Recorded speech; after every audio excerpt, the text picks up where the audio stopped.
तेजस्वी जी का ये नासमझी है। पहले वक्फ के कानून को वो पढ़े समझे, जो संशोधन बिल आया है उसको जब तक वो अच्छे से पढ़ेंगे नहीं तब तक वो समझ नहीं पाएंगे। और आम जो मुसलमान भाई है, हम लोगों को उनको लेके चलना है और पूरे समाज को लेके चलना है।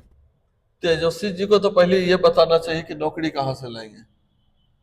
जितनी नौकरियां हैं वो तो हमारे मुख्यमंत्री जी नीतीश जी तो देते ही जा रहे हैं। हर परिवार अपने को सिक्योर्ड महसूस कर रहा है। महिलाएं शाम में निकल करके बाजार जाती है, बच्चियां स्कूल जाती हैं, बच्चियां आज साइकिल चला करके स्कूल जा रही हैं। नमस्ते, मैं हूं मनीष और आप देख रहे हैं दी न्यूज 9X। दी न्यूज 9X में आप सभी का स्वागत है। पूरे बिहार की राजनीति इस वक्त गर्म है। राष्ट्रीय जनता दल का अभी अधिवेशन हुआ है। हमारे साथ बातचीत करने के लिए भाजपा नेता डॉक्टर संजीव कुमार हैं। सबसे पहले सर, हम आपका स्वागत करते हैं। हमारा पहला सवाल सर, भाजपा पर लगातार राजद हमलावर है और सबसे ताज़ा बयान आया है वक्फ को लेकर के, और वक्फ पर कहना है कि जैसे उनकी सरकार बनेगी वो इस कानून को कूड़े के ढेर में फेंक देंगे। इस पर क्या कहना है? तेजस्वी जी का ये नासमझी है। पहले वक्फ के कानून को वो पढ़े समझे, जो संशोधन बिल आया है उसको जब तक वो अच्छे से पढ़ेंगे नहीं तब तक वो समझ नहीं पाएंगे। और ये मुसलमान भाइयों के लिए भी ये एक अच्छा मैसेज है, क्योंकि इसके माध्यम से जो भी कुछ उसमें दिया हुआ है ये हमारे सभी मुसलमान भाई उसमें लाभान्वित ही होंगे। कुछ चंद लोग जो उसमें बेनिफिट लेते थे उसके नाम पे, उन लोगों को क्षति होगी। तो हम लोगों को तो आम जनता से और आम जो मुसलमान भाई है, हम लोगों को उनको लेके चलना है और पूरे समाज को लेके चलना है। हमारा अगला सवाल है सर, इस वक्त एक पॉडकास्ट शूट हुआ है एएनआई में, और उस एएनआई में उन्होंने आरोप लगाया कि 17 महीने जो उन्होंने कार्य किए हैं उसे भाजपा अपनी ओर भुंजियाना चाहती है। इस पर क्या कहना है? देखिए, ये तो माननीय नीतीश जी का ही अपना एक सोच था, जिसको उन्होंने टाइम बाउंड फ्रेम में सारा कुछ किया। और ये तेजस्वी जी जो ये झूठा अपने ऊपर ये लेना चाह रहे हैं, ये वो भ्रम में है। ये उनका कहीं पर इसमें सोच भी नहीं था और न उनके द्वारा ये क्रियान्वित हुआ। ये तो अपने मुख्यमंत्री नीतीश जी द्वारा ही सब कुछ हुआ, और उन्होंने उसके बाद भी उसी गति को लेकर के आगे अभी तक बढ़ रहे हैं। अभी हाल फिलहाल में भी उन्होंने अपॉइंटमेंट के लिए अभी आश्वासन दिया है, जिसका भी अपॉइंटमेंट होने जा रहा है। तो समय समय पर तो कभी सिपाही भर्ती हो रहा है, कहीं पर शिक्षक का भर्ती हो रहा है। ये तो झूठा अपने ऊपर वो क्रेडिट लेना चाह रहे हैं तेजस्वी जी।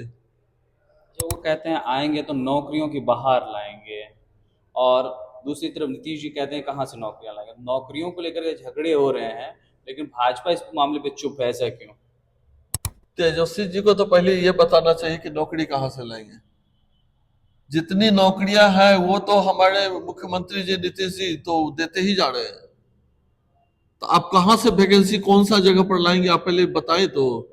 आपका सोच क्या है इसमें, अपना एक्सप्लेन तो करेंगे ना कि कहाँ पर किस विभाग में वो लाने जा रहे हैं।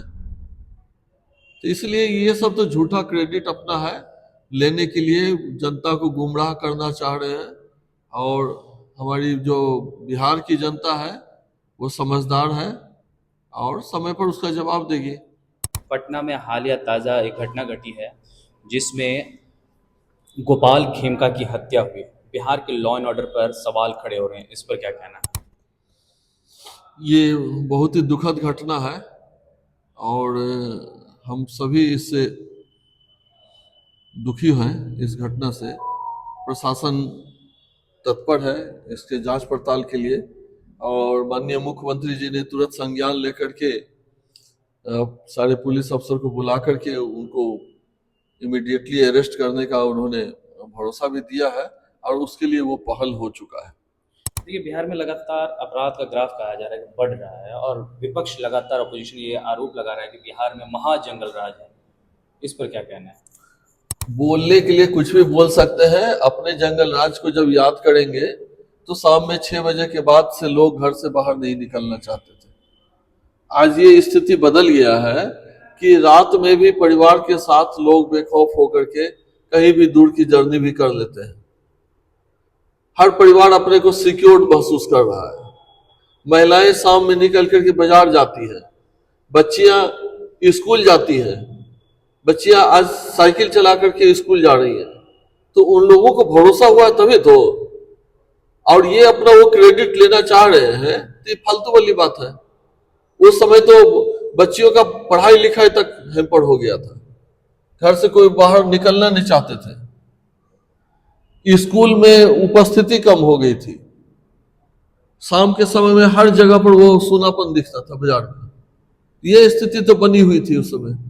अच्छा, ई वोटिंग को लेकर के बवाल मचा हुआ है बिहार की राजनीति में, जो घर से बैठ करके लोग वोटिंग कर सकते हैं। लोग कहते हैं कि कागज ही नहीं ढूंढ पाएंगे, लोग वोटिंग कर नहीं पाएंगे। इस तरह के मामले आ रहे हैं सामने, इस पर क्या कहना है? देखिए, ये पहल जो हो रहा है ये बहुत अच्छा पहल हो रहा है, और इस चीजों को और हम लोग कितना आगे बढ़ा सकते हैं इस पर देखना होगा। लोगों को जागरूक करना पड़ेगा। लोग अगर जागरूक होंगे तो अपने मताधिकार का प्रयोग कर सकेंगे। और बहुत सारी छोटी छोटी बातें हो जाती हैं जिसके कारण वो बूथ तक अगर नहीं पहुंच पा रहे हैं, जिनको शारीरिक तौर पर परेशानी है, लेकिन इस मामले में और इस माध्यम से तो उनकी उपस्थिति भी रहेगी और सही मायने में प्रजातंत्र में सब लोगों का एक भागीदारी होगा। इसलिए एक अच्छे प्रजातंत्र के लिए इस तरह की अगर व्यवस्था हो रही है तो इसका तो स्वागत करना चाहिए। और तेजस्वी जी को ये समझ में नहीं आता है, इसलिए ये सब तरह की बात बोलते हैं। अच्छा, बिहार में एक पार्टी उभरी है और वो पार्टी कहती है कि अगर हमारे साथ आप आएंगे तो परिस्थिति बिहार की बदल जाएगी। पार्टी का हम नाम नहीं लेंगे, आप समझ चुके होंगे।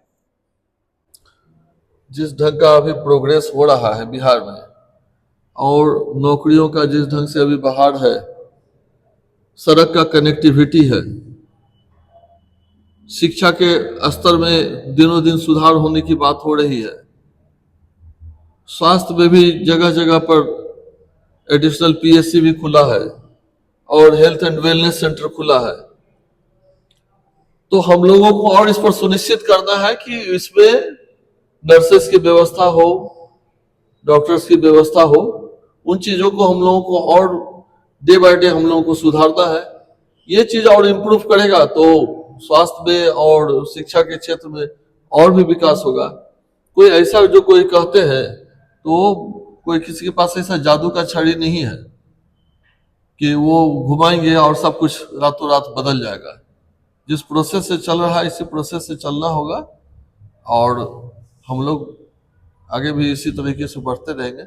सफलता जरूर मिलेगी और बिहार का विकास होगा। हम लोग इस मामले में दृढ़ प्रतिज्ञ हैं और हम लोग अपना उसमें प्रयास कर रहे हैं। जी, बहुत बहुत शुक्रिया। हमारे साथ भाजपा नेता डॉक्टर संजीव कुमार, जिन्होंने अपनी बातों को रखा। बहरहाल दर्शकों, आप हमारा इंटरव्यू कैसा लगा, आप अपनी राय हमारे कमेंट बॉक्स में जरूर दें। अगर आप हमारा ये वीडियो फेसबुक पे देख रहे हैं तो फेसबुक पेज लाइक कर लें। अगर आप हमारा ये वीडियो यूट्यूब पर देख रहे हैं तो यूट्यूब चैनल दी न्यूज़ 9X को सब्सक्राइब कर लें। शुक्रिया।